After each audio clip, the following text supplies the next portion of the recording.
Good morning students. आज हम BA part 2 के पेपर 2 में गांधी व राष्ट्रीय आंदोलन विषय पर परिचर्चा करेंगे। गांधी जी के भारतीय राजनीति में प्रवेश से राष्ट्रीय आंदोलन को एक नया मोड़ मिला। 1915 में गांधी जी भारत आए। उससे पहले गांधी जी ने दक्षिण अफ्रीका में रंगभेद नीति के विरुद्ध सत्याग्रह का सफल प्रयोग किया था। गांधी जी जब भारत आए तब भारत में एक तरह का पॉलिटिकल वैक्यूम था, नेतृत्व का अभाव था। उस पॉलिटिकल वैक्यूम को गांधी जी द्वारा भरा गया। हालांकि नेशनल पॉलिटिक्स में आने से पहले गांधी जी ने चंपारण, अहमदाबाद और खेड़ा में भी सत्याग्रह का सफल प्रयोग करा। चंपारण में किसानों को अपनी जमीन के कुछ हिस्से में नील की खेती करना आवश्यक था। वह उससे छुटकारा पाना चाहते थे। गांधी जी के हस्तक्षेप से किसानों से जो पैसा वसूला जाता था उसका 25% वापस करने का समझौता हुआ।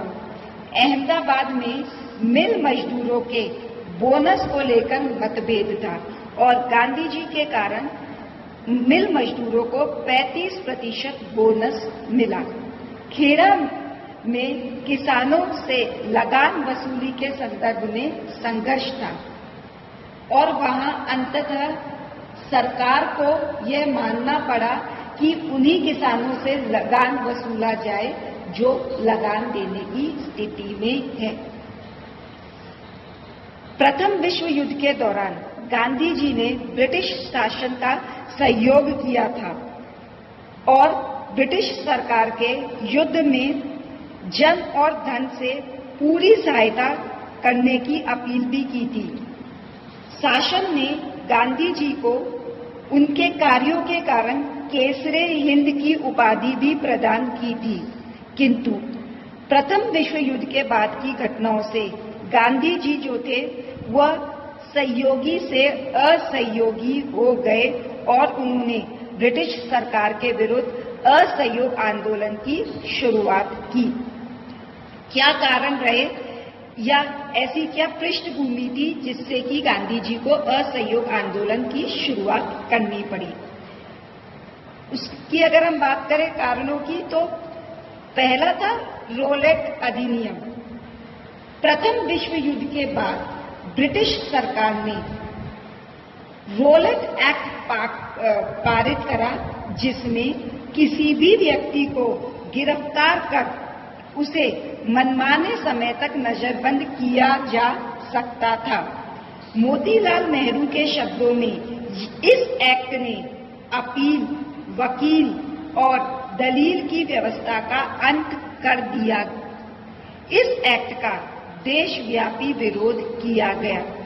इस एक्ट के विरोध में ही जालियांवाला बाग में जो है 13 अप्रैल 1919 को एक सार्वजनिक सभा रखी गई।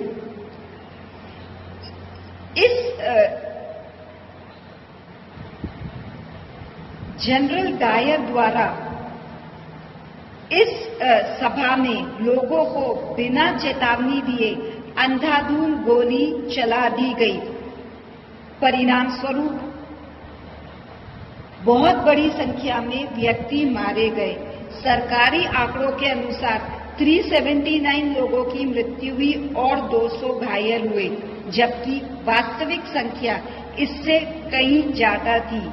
हत्याकांड की जांच के लिए गठित हंटर कमेटी ने जनरल डायर के कार्य को कर्तव्य से सत्यनिष्ठ लेकिन गलत धारणा पर आधारित बताया और जनरल डायर को ब्रिटिश साम्राज्य का रक्षक भी बताया। फलस्वरूप जो थे भारतीय लोगों का ने जो है इसका विरोध किया। खिलाफत आंदोलन। प्रथम विश्व युद्ध के दौरान ब्रिटिश सरकार ने भारतीय मुसलमानों को टर्की के सुल्तान की स्थिति को बनाए रखने के संबंध में आश्वासन दिया था, किंतु विश्व युद्ध के बाद तुर्की के सुल्तान के अधिकार छीन लिए गए। भारतीय मुसलमान तुर्की के सुल्तान को धर्मगुरु मानते थे और इसलिए उन्होंने अंग्रेजों के विरोध में खिलाफत आंदोलन की शुरुआत की। इस समय तक आते आते कांग्रेस की नीतियों में भी परिवर्तन हो गया था और दिसंबर 1920 के अंदर जो था नागपुर अधिवेशन में गांधी जी को शांतिमय और अहिंसक आंदोलन चलाने के लिए अधिकार दे दिए गए। क्या कारण रहे इस असहयोग आंदोलन के, मैंने कुछ तो डिस्कस कर लिए। प्रथम विश्व युद्ध, लोगों में आर्थिक और राजनीतिक असंतोष व्याप्त हुआ था प्रथम विश्व युद्ध के बाद। इवन उसके बाद जो 1917 का अधिनियम आया था, वो भी लोगों ने उसका विरोध करा। रोलेट एक्ट, जलियांवाला बाग हत्याकांड, हंटर कमेटी, खिलाफत आंदोलन, इन सब कारणों से जो है गांधी जी ने अहिंसक आंदोलन चलाने की बात की, जिसे कांग्रेस ने नागपुर अधिवेशन में इसकी स्वीकृति प्रदान करी। असहयोग आंदोलन के क्या प्रमुख कार्य और उद्देश्य थे? असहयोग आंदोलन जो था उसके प्रमुख कार्यक्रम थे सरकारी उपाधियों, वैतनिक और अवैतनिक पदों का त्याग, सरकारी विद्यालयों और महाविद्यालयों का बहिष्कार, सरकारी समारोह भोजों का बहिष्कार, सरकारी न्यायालयों एवं चुनावों का बहिष्कार, विदेशी वस्तुओं और वस्त्रों का बहिष्कार तथा स्वदेशी वस्तुओं का प्रयोग।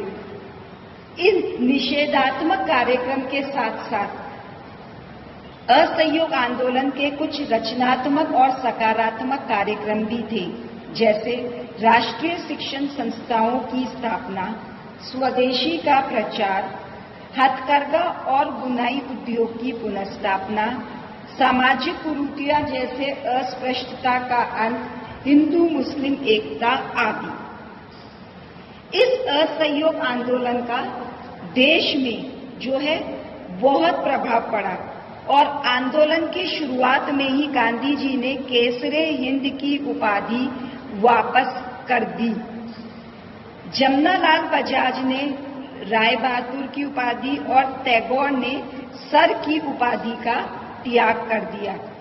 सरकारी शिक्षण संस्थाओं, स्कूल और कॉलेजों का बहिष्कार किया गया, अदालतों का बहिष्कार किया गया और राष्ट्रीय शिक्षण संस्थाओं की स्थापना की गई, जैसे गुजरात विद्यापीठ, बिहार विद्यापीठ, काशी विद्यापीठ, तिलक महाराष्ट्र विद्यापीठ आदि।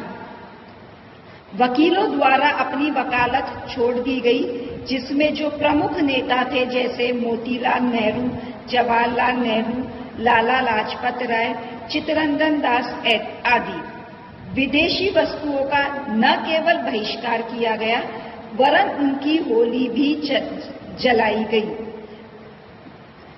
चरखा और सूत काटना और हाथ के बने सूत के कपड़े का प्रयोग जो है वो घर घर में दिखाई देने लगा। प्रिंस ऑफ वेल्स का जो स्वागत था, उनका स्वागत भारत में हड़ताल और बहिष्कार के द्वारा किया गया। असहयोग आंदोलन के बढ़ते प्रभाव के देखते हुए सरकार ने इस आंदोलन को दबाने के लिए अमानवीय दमन चक्र शुरू कर दिया। प्रमुख कांग्रेसी नेताओं को जेल में बंद कर दिया। ननकाना साहब गुरुद्वारे में पुलिस ने धावा बोल दिया, जिसमें 195 तीर्थ यात्री मारे गए। सरकारी सभाओं पर प्रतिबंध लगा दिया गया और यहां तक कि चरखा रखना भी देशद्रोह का प्रतीक माना गया। इस आंदोलन ने लोगों को जो है बहुत प्रेरित करा और एक बहुत प्रभाव पड़ा कि यह आंदोलन सरकार को दबाव डालने के लिए प्रभावित जो है एक अपना रोल लेने लगा। महात्मा गांधी ने सरकार को अपनी नीति में परिवर्तन करने के लिए 7 दिन का समय दिया, लेकिन इसी बीच चौरी चौरा कांड हो गया, जिसके फलस्वरूप गांधी जी ने ये पूरा आंदोलन ही स्थगित कर दिया गया। क्या था चौरी चौरा इंसिडेंट? फरवरी 1922 में जो है उत्तर प्रदेश में चौरी चौरा नामक स्थान पर पुलिस मुठभेड़ के बाद जो उत्तेजित भीड़ थी उसने पुलिस थाने में आग लगा दी। परिणाम जो था वहां 21 सिपाही और थानेदार जल के मर गए।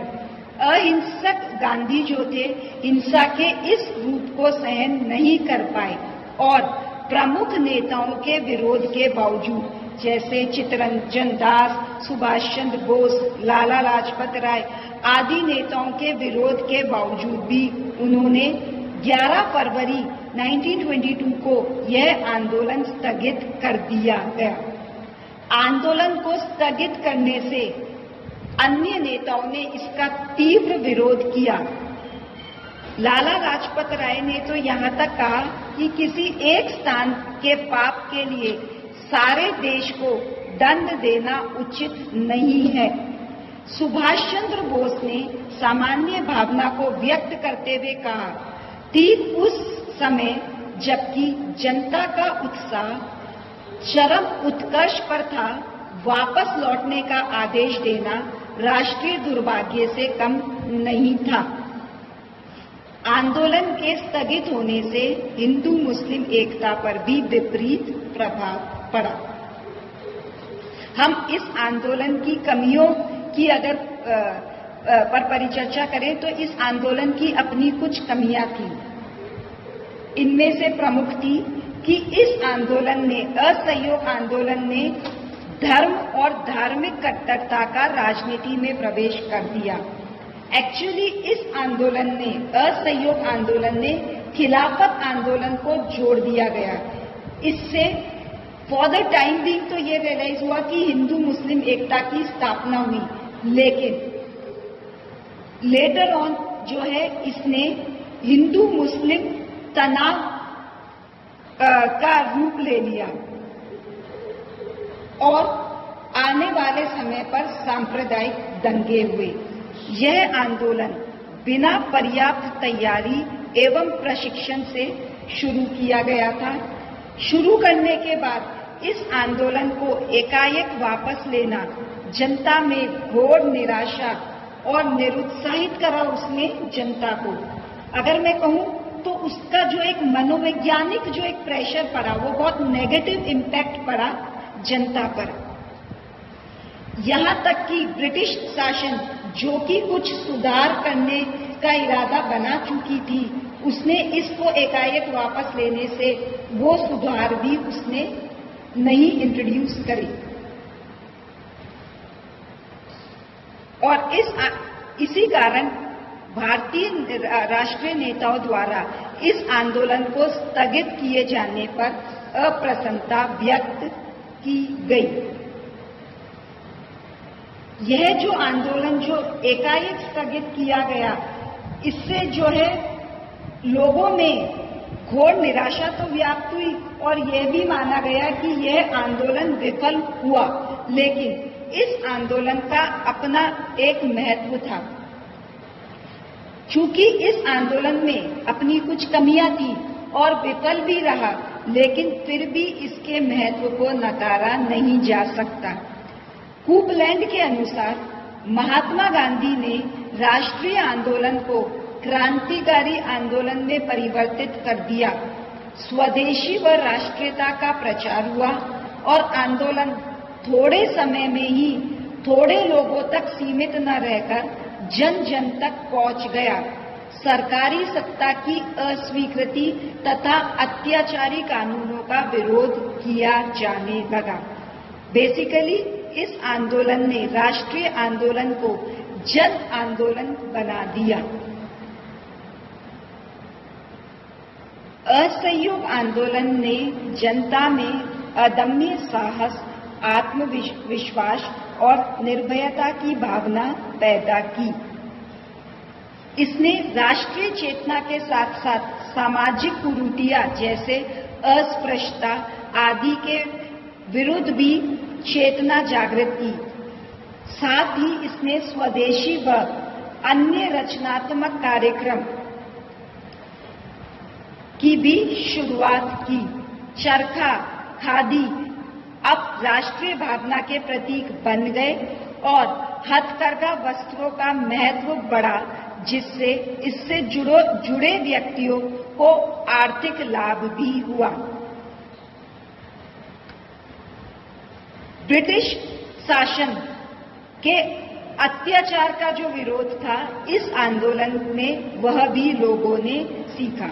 सुभाष चंद्र बोस ने भी स्वीकारा कि गांधी ने कांग्रेस को क्रांतिकारी संगठन के रूप में परिवर्तित कर दिया।